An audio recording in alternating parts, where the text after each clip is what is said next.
নমস্কার। এই ভিডিওতে আমরা কুম্ভ রাশির রাশিফল দেখব মার্চ মাস কীরকম দাঁড়াচ্ছে। চন্দ্র রাশি সাপেক্ষে আমরা এই ভিডিওটা তৈরি করছি। তো চন্দ্র রাশি হিসাবে যদি দেখেন এটা অ্যাপ্রোপ্রিয়েট বেশি হবে, লগ্ন সাপেক্ষেও দেখতে পারেন, অনেকটা মিল পেতে পারেন। তো এখন কুম্ভ রাশির ক্ষেত্রে মার্চ মাসে যেরকম ট্রানজিশন থাকছে, 9টা প্ল্যানেটের যে অবস্থান থাকছে, শনি 7.5 চলছে, রাশি হিসাবে শনি 7.5 চলছে, তীব্র মানে মধ্য ফেজ, সেকেন্ড ফেজ চলছে। তাহলেও বাকি কিছু প্ল্যানেটের যে গোচর, বাকি প্ল্যানেটগুলো তো গোচরে কিছু না কিছু এফেক্ট দিয়ে থাকে। তো এই হিসাবে কি দাঁড়াচ্ছে কুম্ভ রাশির ক্ষেত্রে, চলুন আমরা এক এক করে দেখি। যারা নতুন দেখছেন এই চ্যানেলটা, প্লিজ সাবস্ক্রাইব করে রাখুন, কারণ প্রতি মাসে আপনারা জানেন এই চ্যানেলে মাসিক রাশিফল মূলত দেওয়া হয়ে থাকে। অনলাইন কনসালটেন্সির জন্য ওয়েবসাইটটা ভিজিট করতে পারেন যদি কেউ ইন্টারেস্টেড থাকেন, বা হোয়াটসঅ্যাপের মাধ্যমে জানতে পারেন।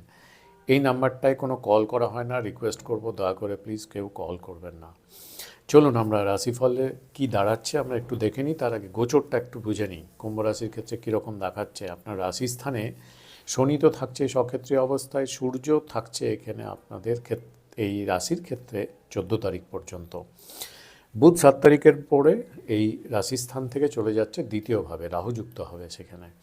বুধ এখানে মীন রাশির স্থানে যে যাচ্ছে এটা বুধের নিচস্থ স্থান। তো বুধ কিন্তু নিচস্থ অবস্থায় থাকছে 7 তারিখ থেকে 26 তারিখ পর্যন্ত, প্রায় পুরো মাসটাই ধরতে পারেন। কুম্ভ রাশির ক্ষেত্রে যে যোগকারক গ্রহ কেন্দ্র ত্রিকোণপতি শুক্র 15 তারিখ পর্যন্ত শুক্র থাকছে আপনার দ্বাদশভাবে।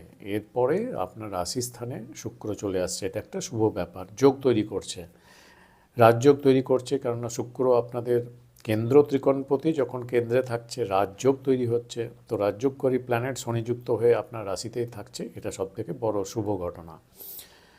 মঙ্গল উচ্চস্থ হচ্ছে আপনার দশমপতি, কর্মপতি উচ্চস্থ হয়ে থাকছে কোথায়, দ্বাদশভাবে, এবং 15 তারিখের পরে চলে আসছে আপনার রাশি স্থানে। অষ্টমভাবে থাকছে কেতু। তো এই হচ্ছে গোচর কুম্ভ রাশির ক্ষেত্রে। চলুন আমরা এক্সপ্লোর করার চেষ্টা করি কি প্রস অ্যান্ড কনস কি দাঁড়াচ্ছে ইন জেনারেলভাবে। এটা কেবলমাত্র ট্রানজিট ওয়াইজ আমরা একটা জেনারেল আলোচনা করব। তো প্রথমে শুক্র রাশিপতির সঙ্গে যে থাকছে আপনার যোগকারক গ্রহ, যোগ তৈরি করছে, এটা একটা বড় ব্যাপার। শিক্ষার জন্য, ফান্ডামেন্টাল শিক্ষার জন্য, স্টুডেন্টদের ফান্ডামেন্টাল শিক্ষার জন্য ভালো অপশনস ক্রিয়েট করতে পারে, ভালো হতে পারে। হায়ার এডুকেশনের জন্যও কিন্তু দুর্দান্ত থাকছে। এবং যেহেতু চতুর্থপতি, আপনার মা, আপনার বন্ধু, আপনার যে সুখ, ইনার সুখ, এগুলো মোটামুটি ভালো থাকবে, ভালো কোয়ালিটি থাকবে, এবং ভাগ্যের ফেভারও আপনারা এই শনি 7.5 মধ্যেও অনেকটা পেতে পারেন। এডুকেশনে হায়ার ডিগ্রি, হায়ার কোর্সের কোনো সুযোগ, এরকম সম্ভাবনা থাকছে।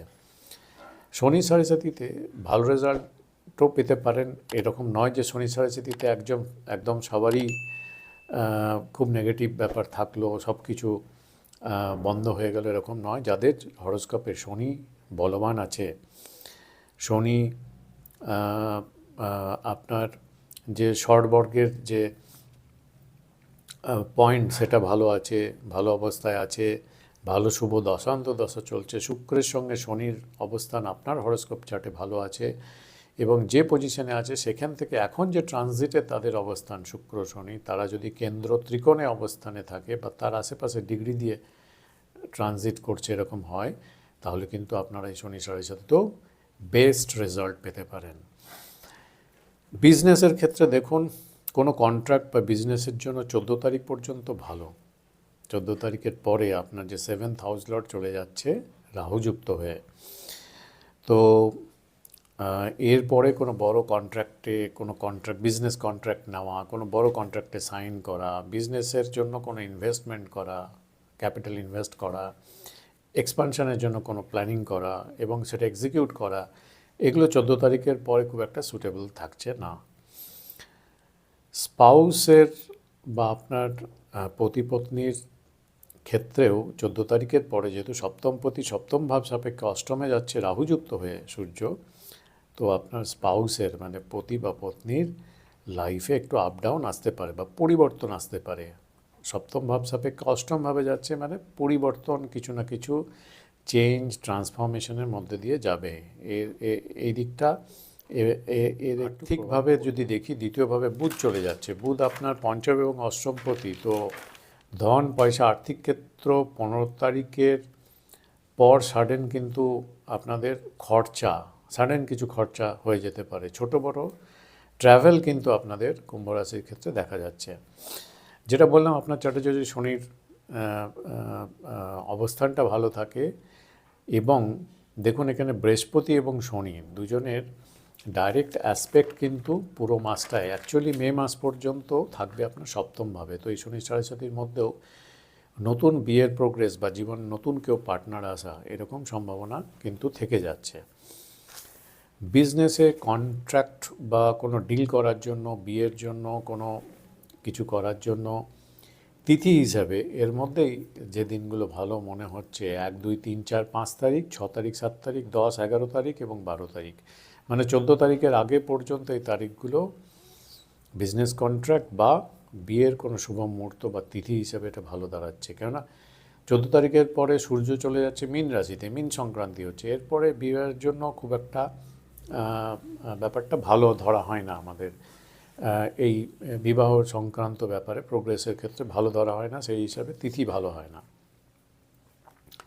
পুরো মাসটাই কিন্তু ধন পয়সা ইনভেস্টমেন্টের ডিসিশন একটু ভেবেচিন্তে নেওয়ার দরকার আছে, বিশেষ করে 9 তারিখ, 10 তারিখ, 17, 18 তারিখ, 27, 28 তারিখ, এগুলোতে একটু অ্যালার্ট থাকা দরকার।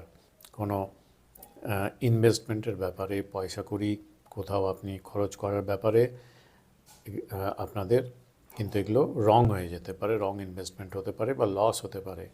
পরিবারের মধ্যেও কিছু মতভেদ কিন্তু থাকতে পারে। রাহু এবং সূর্যের কম্বিনেশনে যে গ্রহণদোষ তৈরি হচ্ছে এখানে, তার একটা এফেক্ট তো থাকবেই। প্রফেশন হিসাবে এবার যদি আমরা দেখি, আপনার জবের ক্ষেত্রে 10th হাউস লর্ড মঙ্গল উচ্চস্থ থাকছে কিন্তু দ্বাদশভাবে। যারা বিদেশে অনেক দূরে জব করেন তাদের জন্য ভালো, কিন্তু ওভারঅলভাবে এটা এবং দশমভাবে দেখুন রাহুর দৃষ্টি থাকছে এবং শনির দশম দৃষ্টি থাকছে। তো ওয়ার্ক প্লেসে কর্মক্ষেত্রে একটু চ্যালেঞ্জ কিন্তু থাকবে, এবং ট্রান্সফার থাকা, ওয়ার্ক প্লেসে একটু পলিটিক্স বেশি শিকার হওয়া, হয়তো আপনার নিচে যারা আছে, যারা মাফ করবেন, যারা কম কম্পিটেন্ট, যারা একটু এক্সপিরিয়েন্স কম, তারা কোনো না কোনোভাবে প্রায়োরিটি তাদের দেওয়া হলো, আপনাকে সাইড করে দেওয়া হলো, আপনার ওভারঅল প্রোগ্রেসে ডিলে হলো, এরকম ব্যাপারটা কিন্তু থাকছে। এমনি যারা জব করেন তাদের জন্য এর মধ্যে যেসব সেক্টরে যারা জব করেন তাদের ভালো প্রোগ্রেস হতে পারে মনে হচ্ছে। তারা তাদের ক্ষেত্রে অ্যাকচুয়ালি 15 তারিখের পর ধরতে পারেন। মিলিটারি সার্ভিসে, পুলিশ, গভর্নমেন্ট সার্ভিস যারা করেন, যারা কেমিস্ট আছেন, ড্রাগিস্ট আছেন, সার্জন আছেন, ইঞ্জিনিয়ার্স আছেন, তাদের ভালো প্রোগ্রেস হতে পারে। যারা অপটিশিয়ানস আছেন, অপটিশিয়ানের কাজ করেন, যারা এক্সপোর্ট ইম্পোর্ট রিলেটেড কোনো কোম্পানিতে চাকরি করেন, গুডস ভেহিকেলসের কোনো কোম্পানিতে চাকরি করেন, ট্রান্সপোর্ট কোম্পানিতে চাকরি করেন,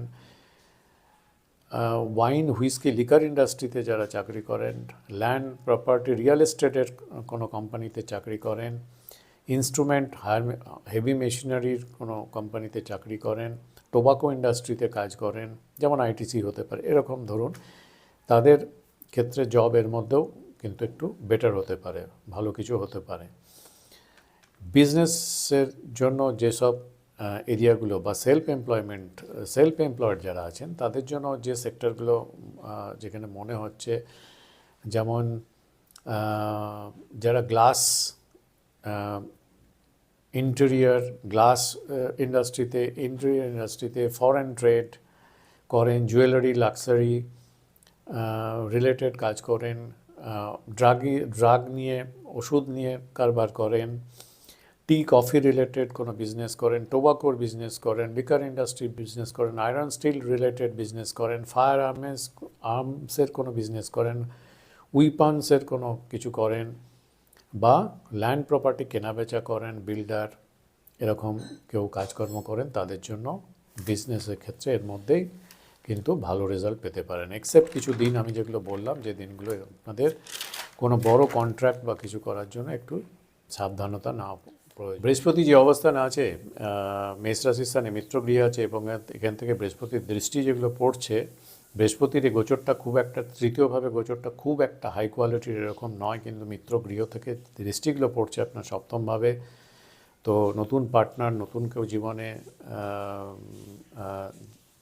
খুঁজে পাওয়া, এরকম ব্যাপারটা কিছুটা সংযোগ থাকছে। হায়ার এডুকেশন এবং কোনো তীর্থের জন্য কোনো ভ্রমণ, তার একটা প্রচেষ্টা আপনার সফল হতে পারে। এবং আর্থিক দিক থেকে আপনার যে উদ্যোগগুলো নেবেন, যে উদ্যমগুলো থাকবে কিছু করার প্রয়াস, সেখান থেকে আপনি লাভবান হতে পারেন। কিন্তু আপনার হঠাৎ করে কোনো খরচার আধিক্য, কোনো কারণে আনপ্ল্যান খরচা, এরকম ব্যাপারটা দাঁড়াচ্ছে। শেয়ার মার্কেট বা স্পেকুলেশন থেকে খুব একটা লাভ ওঠানোর সম্ভাবনা মার্চ মাসে কিন্তু থাকছে না। পঞ্চমপতি বুধ নিচস্থ অবস্থায় রাহুযুক্ত থাকছে, অনেকটা রিস্কি ব্যাপার দেখাচ্ছে। বড় ইনভেস্টমেন্ট বা বড় কোনো রিস্ক নিয়ে কিছু করা একটু থেকে বিরত থাকা দরকার আছে। আপনার প্রথম সন্তানের প্রোগ্রেসের ক্ষেত্রে একটু একটু আপ ডাউন থাকতে পারে, এবং আপনার সন্তানের সঙ্গে যে আপনাদের বন্ডিং রিলেশন, সেখানে কিছু না কিছু একটু ছোটোখাটো সমস্যা একটু দেখা যাচ্ছে, এরকম মনে হয়। রোম্যান্সের, লাভ রোম্যান্সের ক্ষেত্রেও সম্পর্ক ঠিকঠাক রাখার জন্য আপনাদের কিন্তু যথেষ্ট দায়িত্বশীল থাকার পরিচয় দিয়ে ব্যাপারটা ঠিকঠাক রাখতে হবে, এরকম মনে হচ্ছে। তো মোটামুটিভাবে এরকম দাঁড়াচ্ছে। জেনারেল আইডিয়া জাস্ট ডিসকাস করলাম। ওভারঅল ভাবে যে স্পটলাইটেড এরিয়া, সেইগুলো আমি জাস্ট হাইলাইট করলাম। আশা করি এই আলোচনা আপনাদের কিছুটা হেল্প করতে পারে। মার্চ মাসটা ঠিক কীভাবে আপনি হ্যান্ডেল করবেন তার একটা আইডিয়া পেতে। যদি ভিডিওটা ভালো লাগে লাইক অবশ্যই করবেন, যারা নতুন থাকছেন সাবস্ক্রাইব করে রাখুন। তো আজকের মতো এই পর্যন্তই। ধন্যবাদ, নমস্কার।